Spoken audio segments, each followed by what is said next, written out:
Niñas for the, you know what he is, to S-word ABUSE state court docs filed by the victim's lawyer. Okay, and then in the first bullet point, this is what I mean, okay? Now, I know Daily Mail, at least we can say kudos to Daily Mail because they were the only publication out there that I personally saw, and you guys can go out there and you can go peruse the web for this because I definitely tried in every single corner and crevice of it. But it was in this first bullet point where it mentioned a message taken from Jeffy's Palm Beach mansion in 2005 reveals calls from Sarah Ferguson, the Duchess of York, and visits from Tom Ford. In a specific citation of this, in the article it mentions the message pad was first obtained by the police during their search for Epstein's Palm Beach mansion in October of 2005, short after they were tipped off. Fast forward, a message from Glenn in August of that year, so that's August 2005, reveals that Jeffy and his age-appropriate companion were hosting Tom Ford in Palm Beach. Now, I want to read this out for you. There are some words that are kind of illegible, but I think you guys are going to get the gist of it. It says, she let Larry, who used to be Jeffy's pilot, go. The only flight to PB, which stands for Palm Beach, leaves at 3:15. Not heard from Tom Ford. If you call at, illegible, I can't read that, she will pick up TF, which is Tom Ford, alone in the helicopter. If you want to choose, please call GM, which is Glenn, you know what, back, right? So there you have it, okay? It's corroborated by media who had access to these trove of documents. So this, to me, is what just spun me down the rabbit hole. What do you mean, Tom Ford? How is this not on the, you know, at least online publications of every fashion media house? Right. How? Is it because they wanted to shield? Is it because they are also implicated in it? Mm-hmm. But this is revolutionary that Tom Ford was all in this as well. And listen, from this, you know, I can't indict Tom Ford's character. It gets better. Besides, I'm sure what was that? Context clues that I want in. And that is New Mexico. You guys remember? Here we go. He had Zorro Ranch, and here we go. There are a lot of horrific testimonies coming out of that. Evidence was released on that, photos, things like this.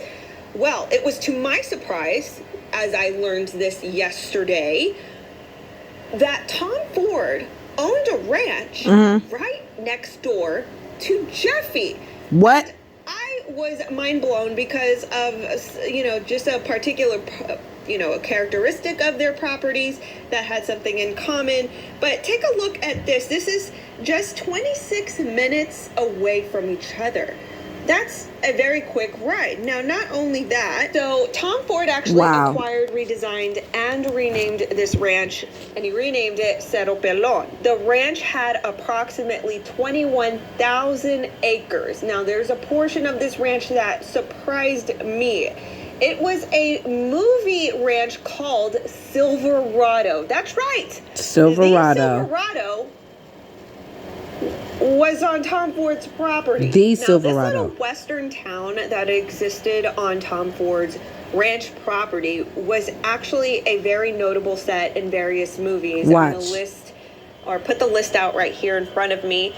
But some notable ones were Silverado back in 1985, All the Pretty Horses, Wild Wild West, and Thor. Somebody was onto this about 3 years ago. This is a YouTuber by the name of Unabated Mysteries that actually traced some of the trails that look to be connected from, or they look to be, right? At least by optics. There are trails that look to be connected from Jeffy's mansion, ranch, right, to Tom Ford's property.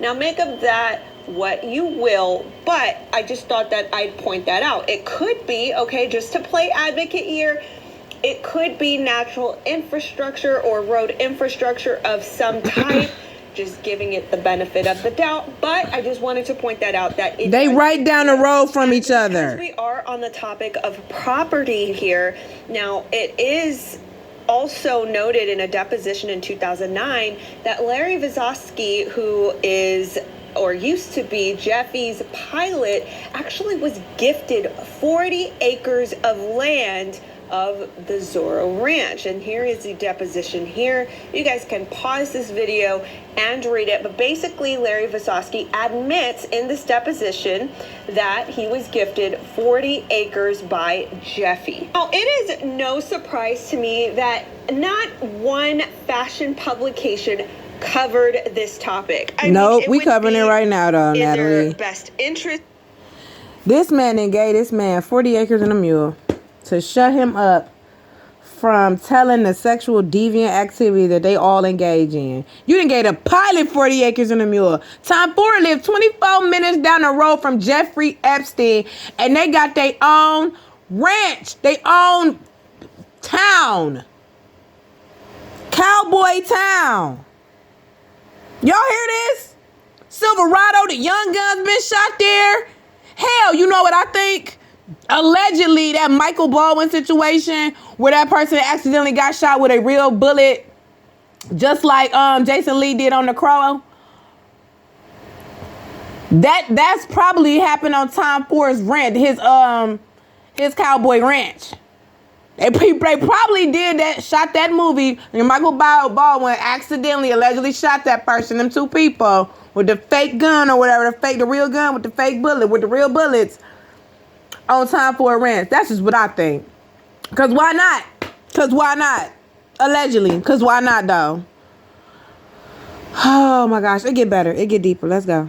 To if they had any fiber of integrity, but they didn't. And think about all of the fashion publications. What are the ones that come to your mind? Vogue, Glamour, Allure, None of these magazines reported. They're not gonna. They all working hand in hand. Why would they? Them, not one mentioned this connection here with one of their most beloved designers. Exactly. Why would they? I pointed out this Why would they? Of thestyle.com hosting this image of Tom Ford and Glenn at this Gucci party back in 2002. There they go. Well, as I was continued in my research, I learned that style.com was actually owned by Condé Nast. Now, Condé Nast is like a luxury fashion. Well, it's not luxury fashion, really, but it's a media group.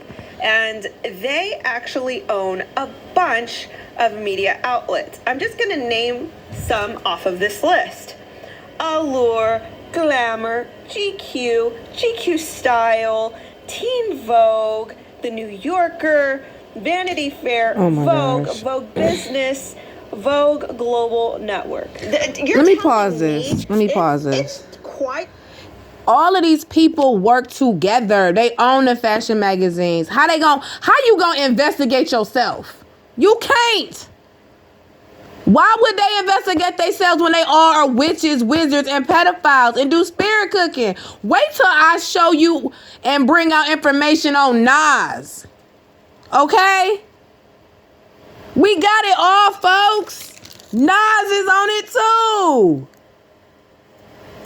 He might not have been on the flight log, but his ass is on it too. He's on some weirdo stuff too. They're all linked together. Your favorite, bro.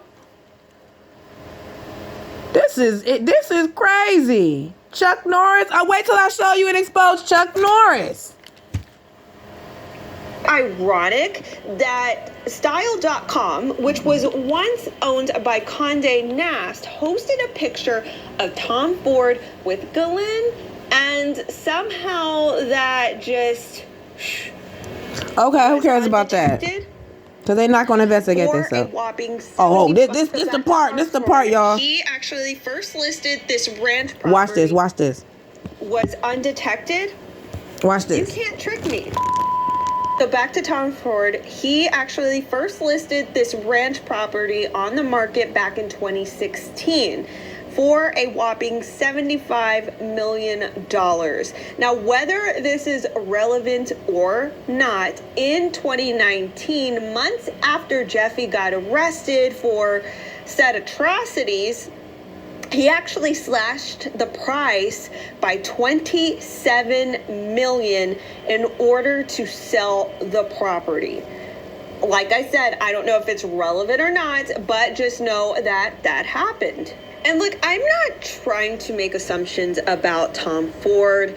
It's just an additional context clue to all of this is that him and his partner were both mentioned in Jeffy's little black book. It says here by the Sun, American designer Tom Ford and his husband, fashion journalist Richard Buckley. Let me pause this. Let me pause this because it's an important phone call I have to take. So hold on.